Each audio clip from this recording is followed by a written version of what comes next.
Chapter 7. Women's Activities and Propaganda. Women in contemporary America have achieved a legal equality with men.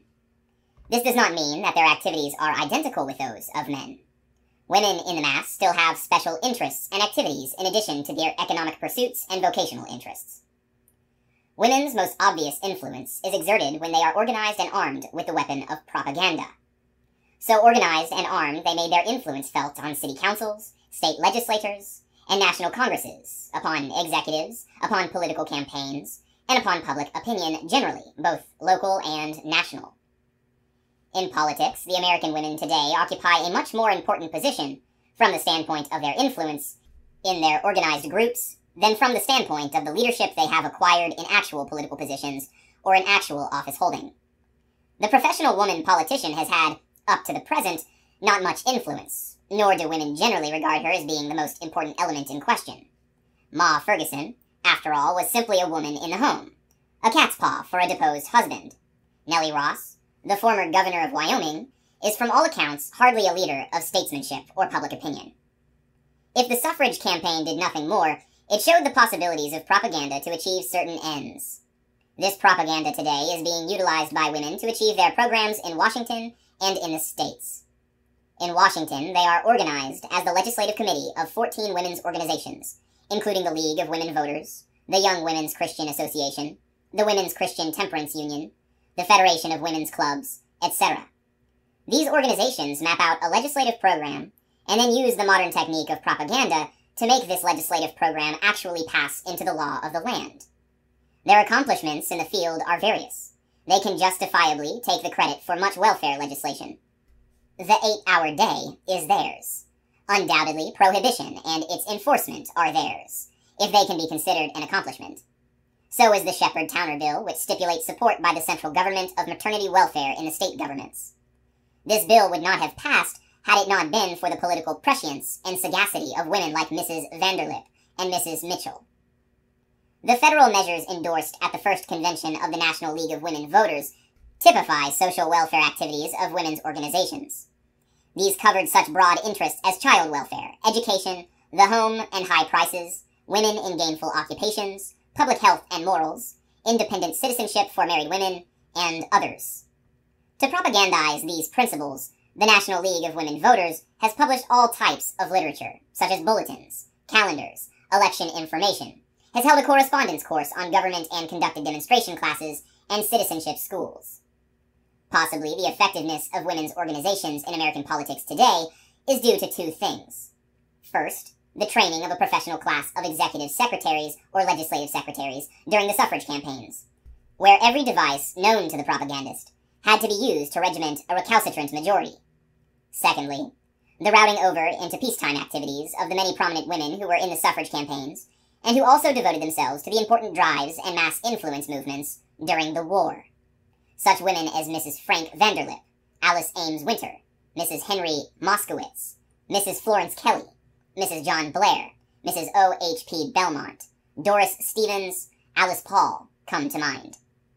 If I seemed to concentrate on the accomplishments of women in politics, it is because they afford a particularly striking example of intelligent use of the new propaganda to secure attention and acceptance of minority ideas.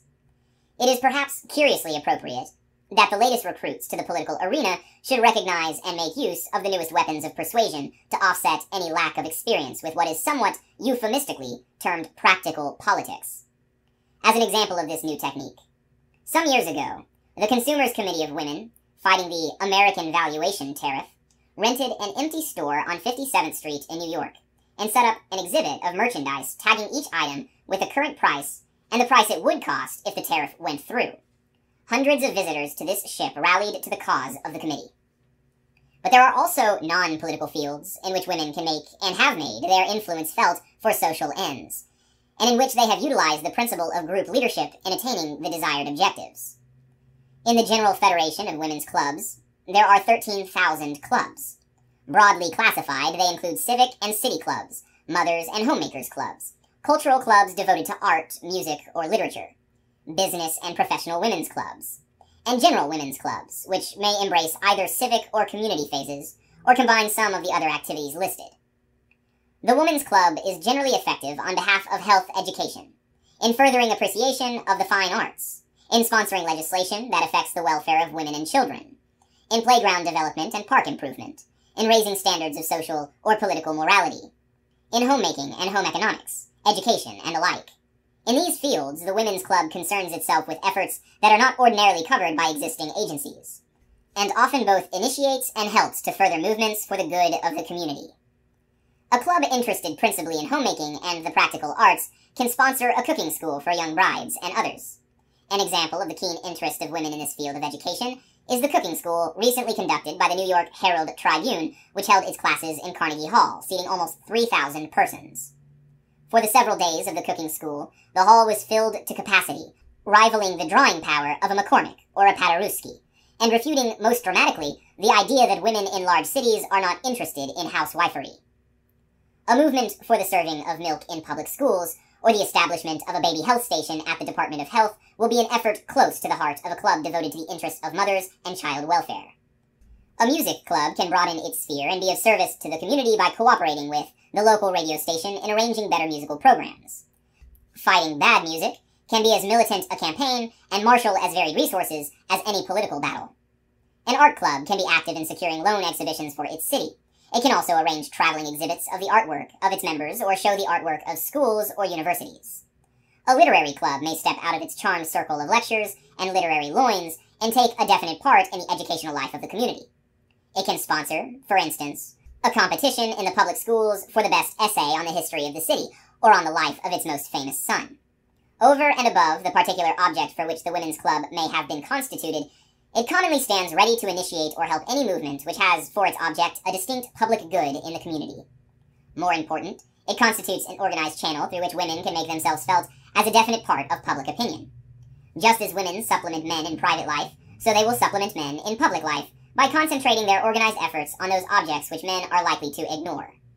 There is a tremendous field for women as active protagonists of new ideas and new methods of political and social housekeeping.